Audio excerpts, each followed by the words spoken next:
Tangis palsu Mimin saat sumpah tak terlibat pembunuhan Tuti dan Amalia, kini malah jadi tersangka. Mimin selaku istri muda dari Yosep diketahui sempat bersumpah tak terlibat pembunuhan Tuti Suhartini dan Amalia Mustika Ratu. Namun kini setelah sempat bersumpah tak terlibat pembunuhan Tuti dan Amalia, Mimin akhirnya jadi tersangka lantaran ikut membantu aksi keji sang suami Yosep.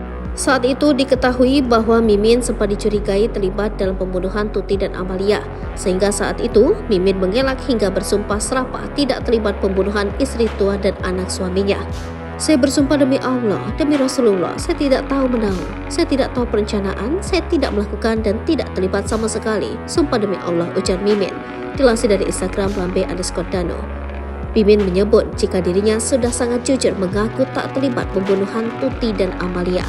Saya tidak akan mundur, apapun konsekuensinya, karena saya sudah ngomong yang sejujur-jujurnya, kata Mimin. Tak hanya itu saja, Mimin pun sempat dijadikan saksi oleh polisi.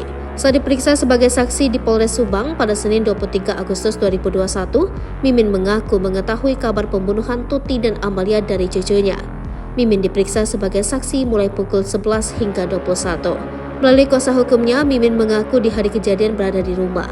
Ia juga berdalih sempat melayani suaminya Yosep sebelum Yosep pergi ke rumah Tuti dan Amalia. Mimin juga pernah diperiksa sebagai saksi yang dites melalui lie detector bersama Yosep dan Dado. Namun hasil pemeriksaan lie detector tak diungkap ke publik. Saat menggeledah rumah Mimin, polisi juga menyita ponsel perempuan 53 tahun itu. Kala itu kuasa hukum mengatakan bahwa Mimin berulang kali meyakinkan dirinya bahwa tidak terlibat kasus perampasan nyawa ibu dan anak di Subang. Bahkan menurut kuasa hukum, Mimin sempat bersumpah tidak terlibat dalam kasus pembunuhan.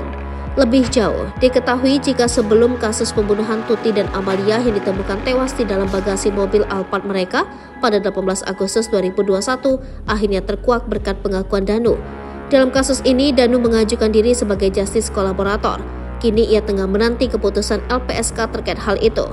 Danu menyebut 4 orang lainnya yang terlibat kematian Tuti dan anaknya. Mereka adalah Yosep, Mimin, Arigi Raksa, Pratama, dan Abi.